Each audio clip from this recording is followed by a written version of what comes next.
Hi guys, welcome to code మచ్చా.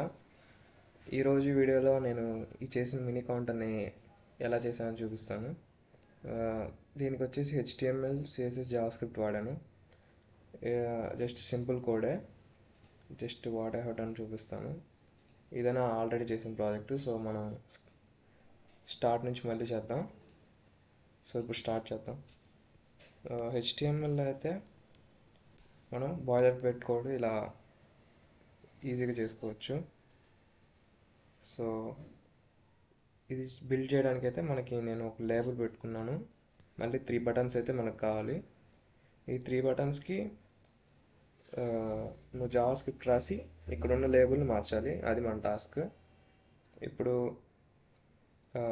index.htmlలో మనం label అయితే ఒకటి పెట్టేద్దాం.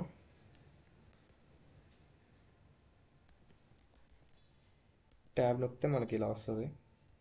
సో ఫార్ అయితే మనకు అవసరం లేదు. లేబుల్ ఇక్కడ విఎస్ కోడ్లో న్యూ పోర్ట్ ఓపెన్ చేసామనుకోండి, ఇలా పాపప్ అయితే ఎత్తి, సో ఇక్కడ అనేది డిస్ప్లే అయితే మనం చేసే ఇది వర్క్ అంతా. సో లేబుల్లో జస్ట్ 0 పెట్టేస్తున్నాను ఇనిషియల్గా. మనకైతే ఇక్కడ డిస్ప్లే అయింది. సో నెక్స్ట్ ఈ 3 బటన్స్ నేను ఒక డివ్లో పెడుతున్నాను. ఇప్పుడు డివ్ పెట్టేసి 3 బటన్స్ పెట్టేసుకుందాం. సో ఒకటైతే for increase, decrease, reset.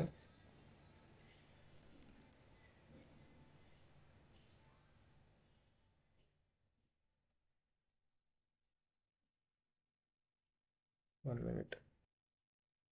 3 buttons అయితే పెట్టేసుకుందాం. 3 బటన్స్ అయితే ఇక్కడ డిస్ప్లే అవుతున్నాయి. సో నేమ్స్ అయితే ఇచ్చేద్దాం. ఒకటి డిక్రీజ్, నెక్స్ట్ ఇది రీసెట్, నెక్స్ట్ ఇది ఇంక్రీజ్. సో ఇక్కడ నేమ్స్ అయితే ఇచ్చేసాం. ఇక్కడ స్టైల్ డాట్ సిఎస్ఎస్లో స్క్రిప్ట్ డాట్ జేఎస్లో మనం స్టైలింగ్ అను మళ్ళీ దానికి వర్కింగ్ కోడ్ రాయాలి. సో దానికోసం అయితే మనం ఐడీస్ ఇచ్చుకుందాం. ఐడీస్ ఈజ్ ఈక్వల్ టు ఇక్కడ దీనికైతే లేబుల్ బటన్ అని పెడదాం. ఇక్కడ డివ్లో బటన్స్ ఉన్నాయి కాబట్టి వాటి ఐడి వచ్చేసరికి బటన్ కంటైనర్ అని పెడదాం. నెక్స్ట్ ప్రతి బటన్కి దాని ఐడి ఇచ్చేద్దాం. ఎందుకంటే అప్పుడు ఏ బటన్ అయితే క్లిక్ చేస్తామో ఆ వర్కింగ్ ఉండాలి కాబట్టి ఇక్కడ డిక్రీజ్ ఉండాలి. నెక్స్ట్ దీనికి రీసెట్ బటన్, దీనికి ఇంక్రీజ్ బటన్, అండ్ ఇక్కడ style dot CSS and script dot JS మనం ఇక్కడ లింక్ చేయాలి. సో ఫస్ట్ అది చేసేద్దాం.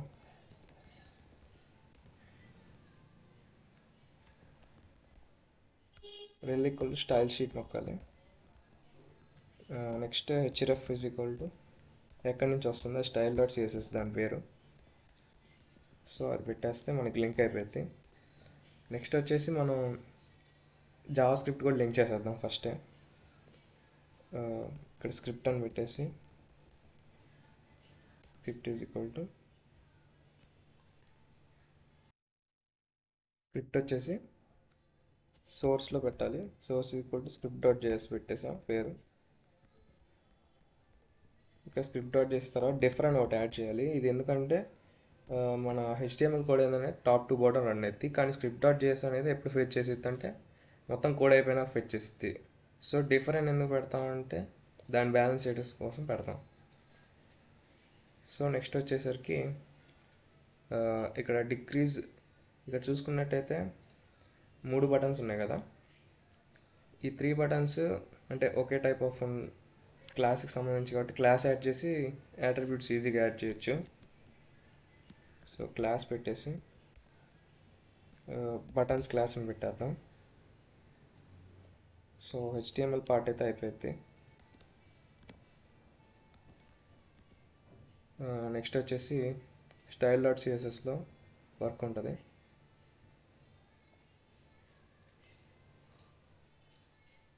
ఇక్కడ ఫస్ట్ మనం వచ్చేసి ఇక్కడ ఇలా ఉంది, జీరోని డిక్రీజ్ రీసెట్ వీడి బటన్స్ని స్టైలింగ్ చేద్దాం కొంచెం. ఇక్కడ జీరో వచ్చేసి లేబుల్ కాబట్టి లేబుల్ బటన్ అని నొక్కుదాం. ఐడి కాబట్టి హ్యాష్ ట్యాగ్ యూజ్ చేయాలి. లేబుల్ బటన్ యూజ్ చేసి డిస్ప్లే బ్లాక్ పెడదాం.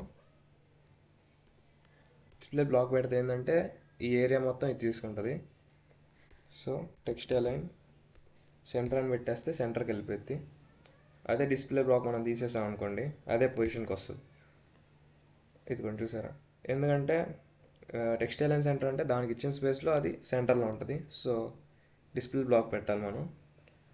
మళ్ళీ ఫాంట్ సైజ్ పెంచుదాం. ఫాంట్ సైజ్ వచ్చేసి 10 MB పెడదాం, కొంచెం ఎక్కువ కనపడడానికి. 10 M అంటే అన్ని టైమ్స్ ఇంక్రీజ్ చేయమని. మళ్ళీ ఫాంట్ ఫ్యామిలీ కూడా పెడదాం. ఫాంట్ ఫ్యామిలీ వచ్చేసి సంథింగ్ ఏదైనా పెట్టుకోండి. నెక్స్ట్ వచ్చేసి మనం బటన్స్కి కలరింగ్ ఇద్దాం. బటన్స్ వచ్చేసి ఇక్కడ క్లాస్ BTN ఉంది. క్లాస్ ఉన్న వాటికి .BTN వాడాలి. .BTN వాడి బ్యాక్గ్రౌండ్ కలర్ పెట్టాను అనుకోండి. నేను బ్యాక్గ్రౌండ్ కలర్ ఆక్వామెరైన్ పెట్టాను. 1 minute. ఆక్వామెరైన్ అయితే వచ్చేసింది. నెక్స్ట్ ట్రాన్సిషన్ అయితే పెట్టాం కదా, ట్రాన్సిషన్ అయితే బ్యాక్గ్రౌండ్ కలర్ మారాలి కాబట్టి మనం బ్యాక్గ్రౌండ్ కలర్ పెడుతున్నాం. సో 0.1 seconds పెడుతున్నాం, అంత టైంలో మారిపోయింది ఎమ్మటే మనకి. ఇప్పుడు .BTN హోవర్ అని పెట్టాలి. దాని మీదకి వెళ్ళినప్పుడు మనకి చేంజ్ అనేది వస్తుంది. బ్యాక్గ్రౌండ్ కలర్ అనేది సెట్ చేద్దాం. నేనైతే బ్లూ వైలెట్ సెలెక్ట్ చేస్తున్నా. సో దాని మీదకి వెళ్ళినప్పుడల్లా ఇలా సెట్ అయిపోద్ది. సో ఈ మూడింటిని కూడా మనం సెంటర్కి అరేంజ్ చేయాలి కాబట్టి ఇది అనేది బటన్ కంటైనర్లో ముందే ఇనిషియల్గా పెట్టుకున్నాం మనం. ఈ బటన్ కంటైనర్ ఐడి కాబట్టి మళ్ళీ హ్యాష్ ట్యాగ్ ఉపయోగిద్దాం. బటన్ కంటైనర్ పెట్టేసాం అనుకోండి, నేమ్ కరెక్ట్గా ఉండాలి. Button container. So text align centre అయితే పెట్టేస్తాం. సో సెంటర్కి అయితే వచ్చేసాయి. అండ్ ఇక్కడ ఈ బటన్స్కి అయితే మనం రేడియస్ కొంచెం కర్వ్స్ ఉండాలి కాబట్టి బార్డర్ రేడియస్ కొడుతాం. బార్డర్ రేడియస్ వచ్చి 20px 20px ఎంతైనా పెట్టుకోవచ్చు. సో మనకి ఇక్కడైతే వచ్చేసాయి. కొంచెం ఫాంట్ సైజ్ పెంచుతాం.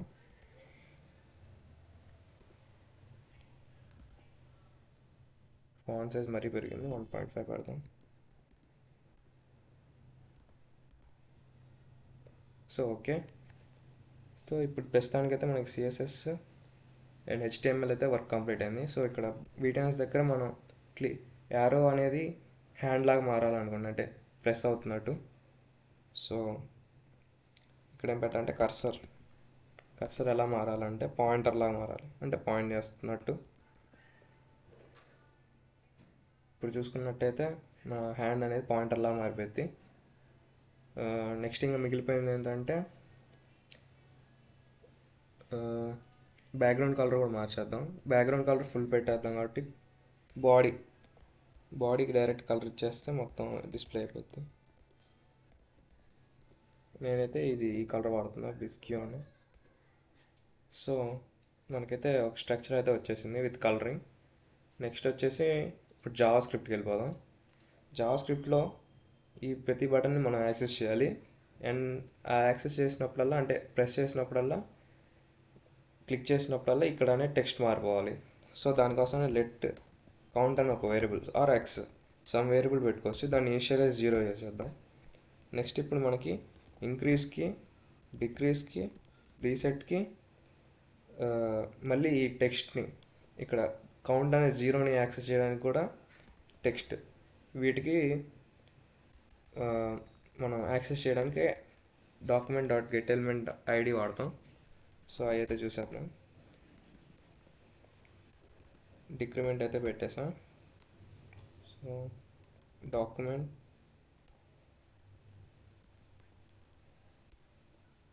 Dot get element something. ఒక్క నిమిషం, ఇక్కడ క్యాపిటలైజ్ స్మాల్ లెటర్స్ కరెక్ట్గా చూసుకోవాలి. క్యాపిటల్ లెటర్ వాడితే రాదు. గెట్ ఎలిమెంట్ బై ఐడి, మనం ఐడీస్ ఇచ్చాం కాబట్టి ఐడితో రిఫర్ చేస్తున్నాం. దీనికి డిక్రీజ్ బటన్ పెట్టాం కాబట్టి డిక్రీజ్ బటన్కి అదే నేమ్ ఇచ్చేద్దాం. సో ఇలా ఆ ఎలిమెంట్ని మనం ఏం చేంజ్ చేయాలన్నా ఇక్కడ నుంచి యాక్సెస్ చేయొచ్చు. సో వీటిని అయితే కాపీ చేసి ఏమంటే ఫాస్ట్గా ఇంక్రిమెంట్ కూడా పెట్టేద్దాం. ఇంక్రిమెంట్కి ఇంక్రీజ్ బటన్ అండ్ రీసెట్కి వచ్చేసి రీసెట్.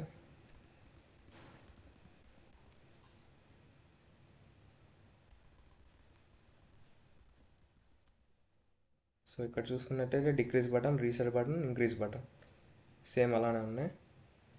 సో ఇక్కడ డిక్రీజ్ కారా మళ్ళీ టెక్స్ట్ చేంజ్ చేయడానికి టెక్స్ట్ బటన్ ఇక్కడ దీని పేరు వచ్చేసరికి లేబుల్ బటన్ కాబట్టి దాని ఐడితోనే రిఫ్రెష్ చేయాలి.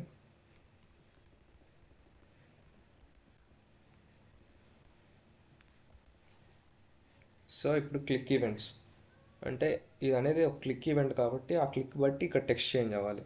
సో మనకి 3 ఫంక్షన్స్ కావాలి. ఒకటేమో రీసెట్, అప్పుడు అక్కడ ఉన్న వాల్యూ అనేది 0 అయిపోవాలి. ఇంక్రీజ్కి ఏమో ఇక్కడ ఉన్న వాల్యూ పెరగాలి, ఇక్కడ ఉన్న వాల్యూ తగ్గాలి. సో మనం అదైతే మార్చడానికి ఫంక్షన్స్ రాయాలి. ఇక్కడ ఇంక్రీజ్ బటన్ అని నొక్కామనుకోండి, so increase dot on click.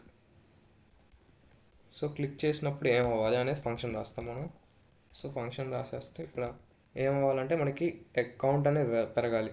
So X అనేది మనం పెట్టుకొని ఇంక్రిమెంట్ చేద్దాం. అండ్ నెక్స్ట్ ఈ కంటెంట్ని మార్చాలంటే మనం ఇక్కడ టెక్స్ట్ బటన్ ఉంది కదా, దీన్ని రిఫరెన్స్ చేయాలి. So text button dot text content అనే ఒకటి అట్రిబ్యూట్ అనుకోండి, లేకపోతే మెథడ్ని యూజ్ చేసి ఇక్కడ ఎక్స్పెక్ట్ చేస్తే మనకి చేంజ్ అవుతుంది. ఇప్పుడు ప్రస్తుతానికైతే ఇంక్రీజ్ బటన్ పనిచేయాలి. సో ఇంక్రీజ్ అయితే పనిచేస్తుంది, కానీ రీసెట్ డిక్రీజ్ పనిచేయట్లా. దీన్నే మనం కాపీ చేసి ఈజీగా మాడిఫై చేస్తే మిగతా వచ్చేస్తాయి. సో ఇక్కడైతే డిక్రీజ్, నెక్స్ట్ ఇంకోటి అయితే రీసెట్. మనకి రీసెట్కి x = 0 అవ్వాలి, ఎందుకంటే రీసెట్ చేస్తున్నాం కాబట్టి. అండ్ డిక్రిమెంట్కి x - చేద్దాం. అండ్ ఇంకంతే, కంప్లీటెడ్. సో డిక్రీజ్ అయితే మైనస్కి వెళ్ళిపోతుంది, రీసెట్, ఇంక్రీజ్ అయితే 1.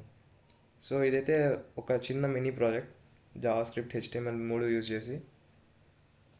రియాక్ట్ వాడి ఇంకా ఈజీగా సింప్లిఫై చేయొచ్చు దీన్ని. అంటే index.html జావా స్క్రిప్ట్ 2 కలిసిపోతాయి రియాక్ట్లో చూసుకుంటే మనం. So this is for video. Thank you guys.